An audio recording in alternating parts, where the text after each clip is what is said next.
Domainnya siapa? Domainnya pemerintah. Pemerintah mana? Kerawang. Karena ini kan mobilisasinya orang Kerawang kan. Dan kemudian bolehlah Purwakarta. Nah kemudian caranya bagaimana? Caranya menurut saya atau Pemprov. Karena ini kan air segala macam Citarum kan pemerintah provinsi. Nah caranya bagaimana? Ya sudah buatkan jembatan untuk warga. Buatkan misalnya di 2024 kita harapkan dibangun jembatan permanen untuk warga yang menggunakan konstruksi beton, tidak menggunakan konstruksi besi karena besi rawan korosi di sini, ya kan? Nah kemudian selama menuju jembatan itu nanti kita diskusi deh sama Sinohydro sama PCT, bagaimana agar jembatan ini agak awet, gitu loh. Ya udah aja mobilisasi yang lewat ke sini diperbolehkan hanya motor, mobil tidak boleh. Kan juga tingkat umurnya agak lama kan. Nah ini ya cicing heula gitu. Nanti mobilisasinya nanti dilihat kan bisa dihitung konstruksi teknis yang ini kan bisa dihitung. Kalau misalnya nanti motor boleh, mobilnya mobil kecil boleh, ya nggak apa-apa hitung dong umurnya sampai berapa sehingga di tahun depan harus terbangun jembatan baru. Iya. Begitu. Selesai kan? Selesai. Babari atau mungkin mah? Bah. Pak, boleh. Namun saya punya kewenangan, kita punya kewenangan. Kalau membangun ya Pak ya? Gampang kita bangun jembatan Cikau aja bangun gitu. Apa sih yang kita tidak bangunin? Pak, boleh nanya politik ya Pak? Hah? Boleh nanya politik ya? Kenapa? Boleh nanya politik. Politik apa? Tanggapannya terkait koalisi yang mungkin akan dibangun oleh Partai Gerindra dan partai lainnya. Ya, Partai Gerindra kan selalu memahami bahwa tidak ada lawan politik. Semuanya adalah kawan politik.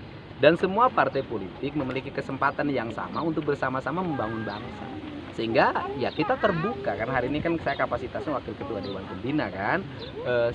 Kita terbuka terhadap berbagai pihak manapun untuk bersama-sama membangun Indonesia, meneruskan kepemimpinan Pak Joko Widodo ke depan. Sehingga kita ini harus dihentikan kebiasaan. Setiap pergantian pemerintah yang baru menjalankan pemerintahan yang lama. Menghapus seluruh program yang lama, membangun program yang baru.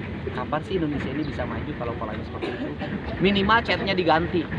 Nah, catnya warna itu lama, yang baru diganti lagi. Ganti lagi kan nggak bisa. Atau slogannya diganti-ganti. Ini kan negara aneh. Padahal negara itu berkesinambungan antara satu pemerintah ke pemerintahan yang lainnya. Karena mengabdinya kan pada negara. Nah untuk itu ya kita terbuka. Pak Prabowo membuka diri pada semua kalangan, termasuk di dalamnya adalah partai politik yang mengusung presiden dan wakil presiden untuk bekerja sama.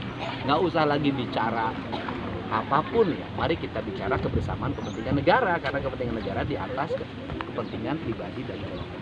Dan Pak Prabowo membuktikan di saat dia sebenarnya bisa menjadi oposisi yang kuat, dia memilih bergabung dengan pemerintah. Walaupun caci maki, hujat, dia nggak peduli dengan itu. Yang dia pedulikan adalah negara harus bisa menyelesaikan seluruh problemnya dengan kebersamaan para politisinya, dengan kebersamaan para pengambil keputusan. Sehingga kebersamaan Pak Prabowo dengan Pak Jokowi terbukti kita bisa melewati badai krisis yang disebabkan oleh COVID. Bayangkan waktu itu kalau di parlemen ada oposisi yang kuat dan Pak Prabowo bagian dari oposisi, betapa beratnya Pak Jokowi melewati badai krisis COVID. Nah, ketika bersama maka semuanya bisa selesai dan kita selesai. Ini pentingnya kebersamaan. Satu lagi Pak, ada bocoran nggak Pak wakil kita domainnya bukan domain saya, itu adalah domainnya Pak Prabowo dan tim koalisi untuk merumuskan. Kan sudah ada partai-partai yang ada di dalamnya kan, sudah ada Golkar, gitu kan, sudah ada PKB, sudah ada PAN, sudah ada Partai Bulan Bintang, ada Partai Gelora kan di dalamnya, yang tentunya di situ ada sendi utamanya adalah Partai Gerindra. Ya, itu mah kewenangan para pimpinan koalisi. Ya. Oke.